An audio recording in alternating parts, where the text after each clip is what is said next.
Hi friends, அழகா அழகு சீரியலில் சுரேஷ் மதியம் புரிஞ்சுக்கினா நல்லா இருக்குன்னு சொல்லிட்டு யாரெல்லாம் நினைக்கிறீங்களோ ஒரு லைக் போட்டுருங்க. இன்னைக்கான எபிசோட்ல எந்த மாதிரியான சுவாரஸ்யமான விஷயங்கள்லாம் நடக்க போகுதுன்றத பார்க்கலாம். வாங்க வீடியோக்குள்ளே போகலாம். இங்கே பார்த்தீங்கன்னா பாக்யராஜ் பார்த்தீங்கன்னா ரொம்ப ஃபீலிங்காக உட்காந்துட்டு இருக்காங்க ரேவதியை அவங்க வீட்டுக்கு அமுச்சு வச்சிட்டுமே அப்படின்னு சொல்லிட்டு.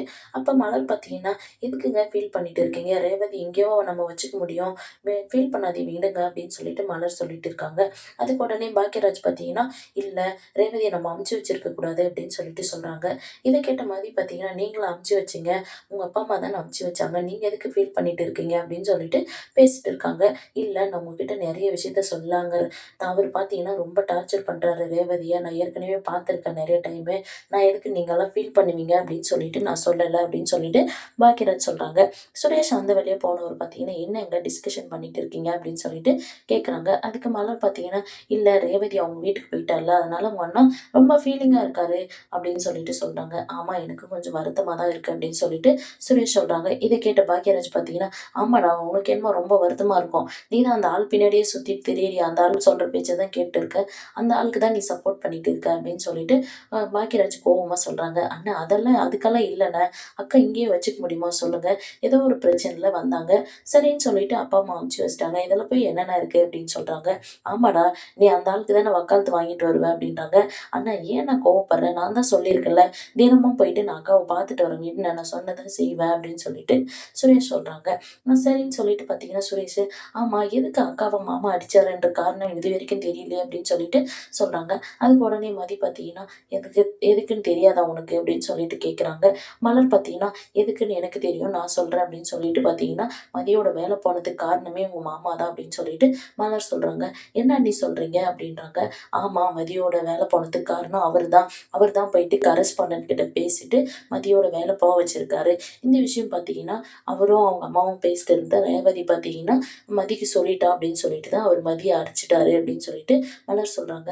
என்ன சொல்ற, உன் வேலை போனதுக்கு மாமாவா காரணம் அப்படின்னு சொல்லிட்டு மதியை கேட்குறாங்க.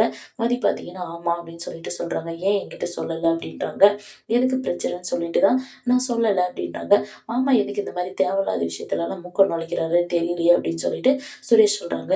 உடனே பாக்யராஜ் பார்த்தீங்கன்னா, ஆமாடா அவர் தேவையில்லாத வேலை பார்க்கறது தான் ஒரு வேலையே, உனக்கு என்ன எதுவுமே தெரியாது போல நீ இருக்க, அவர் பின்னாடியே சுற்றிட்டு திரிற நீ அப்படின்னு சொல்லிட்டு சுரேஷ் சொல்கிறாங்க. அதுக்கு மலர் பார்த்தீங்கன்னா, எதுக்கு சுரேஷ் அவருக்கு தேவையில்லாத வேலை சொல்லு, மதி அவள் பாட்டுக்கு அவள் வேலையை பார்த்துட்டு இருந்தா, எதுக்கு இவர் இந்த மாதிரி எல்லாம் பண்ணுறாரு சொல்லு அப்படின்றாங்க. இதுக்காக அக்காவை மாமா அடிச்சாரு அப்படின்னு சொல்லிட்டு பார்த்தீங்கன்னா எல்லாரும் பேசிட்டு அவங்கவுங்க ரூமுக்கு போயிடுறாங்க. இந்த ரூமில் பார்த்தீங்கன்னா மதி பார்த்தீங்கன்னா நாளைக்கு இன்டர்வியூ போகணுமே அப்படின்னு சொல்லிட்டு பார்த்தீங்கன்னா படிச்சுட்டு இருக்காங்க. அப்போ சுரேஷ் பார்த்தீங்கன்னா அமைதியாக உள்ளே வராங்க. ட்ரெஸ் சேஞ்ச் பண்ணிக்கிட்டு பார்த்தீங்கன்னா மதி ஃபோன் சார்ஜ் போட போகிறாங்க. அதுக்கு சுரேஷ் கிட்ட பார்த்தீங்கன்னா உங்கள் ஃபோன் சார்ஜ் போடணுமா அப்படின்னு சொல்லி மதி கேட்குறாங்க. சுரேஷ் பார்த்தீங்கன்னா இல்லை வேண்டாம் அப்படின்றாங்க. சரின்னு சொல்லிட்டு பார்த்தீங்கன்னா மதி வந்து பார்த்தீங்கன்னா படிச்சுட்டு இருக்காங்க. அப்போ சுரேஷ் பார்த்தீங்கன்னா ஏன் வேலை போன விஷயத்துக்கு அவர் தான் காரணம்னு சொல்லிட்டு அந்த காரணத்தை ஏன் என்கிட்ட சொல்லலை அப்படின்னு சொல்லி கேட்குறாங்க. இப்போ தான் தெரிஞ்சிச்சுல்ல, இப்போ நீங்கள் என்ன பண்ண போகிறீங்க அப்படின்றாங்க.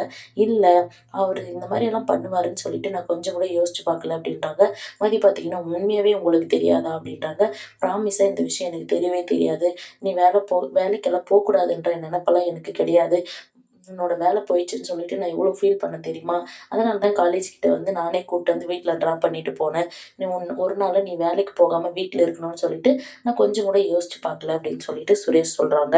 அதுக்கு மதி பார்த்தீங்கன்னா டீச்சர் ஆகிறது என்னோட கனவு தெரியுமா, நான் எவ்வளோ நாள் அதுக்காக உழைச்சிருக்கேன்னு சொல்லிட்டு எனக்கு தெரியும், அதில் பார்த்தீங்கன்னா நான் எவ்வளோ கஷ்டப்பட்டு உழைச்சிருக்கேன், ஸ்டூடெண்ட்டுங்களுக்காக எவ்வளோ நல்லது பண்ணணும் அப்படின்னு சொல்லிட்டு நான் எவ்வளோ திங்க் பண்ணி வச்சுருக்கேன் தெரியுமா, ஆனால் அவர் சட்டுன்னு வந்து என்னோட கனவை இந்த மாதிரி உடைச்சிட்டாரே அப்படின்னு சொல்லிட்டு மதி ரொம்ப ஃபீல் பண்ணிட்டு இருக்காங்க. சுரேஷும் பார்த்தீங்கன்னா மாமா இந்த மாதிரி பண்ணுவாருன்னு கொஞ்சம் கூட யோசிச்சு பார்க்கல, ஆனால் இந்த ஒரு விஷயத்த வச்சு மாமாவை தப்பாக நம்ம கணக்கு போட முடியாது இல்லை அப்படின்றாங்க. ஆமாம், நீங்கள் உங்கள் மாமாவுக்கு இப்படி தான் சப்போர்ட் பண்ணுவீங்க அப்படின்னு சொல்லிட்டு அந்த ஒரு விஷயத்துக்காக தான் நான் இந்த விஷயத்த உங்ககிட்ட சொல்லலை, எப்படியும் உங்கள் மாமாவுக்கு தான் நீங்கள் சப்போர்ட் பண்ணுவீங்கன்றதுக்காக தான் நான் சொல்லலை அப்படின்னு சொல்லிட்டு பார்த்தீங்கன்னா மாதிரி சொல்கிறாங்க. ஆனா, அன்னைக்கு பார்த்தீங்கன்னா, என்ன வேலை போன விஷயத்த சொல்ல கூப்பிடும்போது பார்த்தீங்கன்னா, நான் எவ்ளோ ஒரு சந்தோஷமா போனேன் தெரியுமா? நம்மள பர்மனென்ட் பண்ணிட்டாங்க அப்படின்னு சொல்லிட்டு. ஆனா, அங்க போன பின்னாடி தான் தெரியுது, நான் பர்மனென்ட் ஆகல. என்ன காலேஜ் விட்டு வெளிய போ அப்படின்னு சொல்லும்போது, நான் எவ்வளோ வருத்தப்பட்டுருப்பேன் தெரியுமா? அப்படின்னு சொல்லிட்டு மதி ஃபீல் பண்ணி சொல்லிட்டு இருக்காங்க. உடனே பார்த்தீங்கன்னா, உங்ககிட்ட பேசி எந்த பிரயோஜனமும் இல்ல அப்படின்னு சொல்லிட்டு, மதி பார்த்தீங்கன்னா, அங்க இருக்கிற புக்ஸ் எல்லாம் எடுத்துன்னு எழும்போது, எங்க போற அப்படின்றாங்க.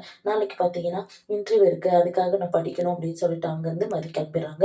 ஏன் மாமா நீங்க இந்த மாரி பண்றீங்க? பண்றீங்க? எதுக்கு இந்த தேவையில்லாத வேலையெல்லாம் நீங்க பண்றீங்க? சொல்லுங்க அப்படின்னு சொல்லிட்டு பார்த்தீங்கன்னா, சுரேஷ் அவருக்கு அவரே பேசிக்கிறாங்க. இந்த பக்கம் பார்த்தீங்கன்னா, தங்கராஜ் பார்த்தீங்கன்னா, வீட்ல உட்காந்துருக்காங்க. அப்ப தங்கராஜோட அம்மா பார்த்தீங்கன்னா, "டேய் தங்கராஜ் நான் ஒரு காஃபி குடிச்சுக்க வாடா" அப்படின்றாங்க. "குடிச்சுக்கோங்கம்மா" அப்படின்றாங்க. "டேய் நேத்து தான் ஏதோ டெஸ்ட் எடுக்கணும்னு சொன்னியேடா" அப்படின்றாங்க. "ஆமா, ஆமாம்மா எதுவும் குடிக்கக்கூடாதும்மா. கொஞ்ச நேரம் இரும்மா" அப்படின்னு சொல்றாங்க.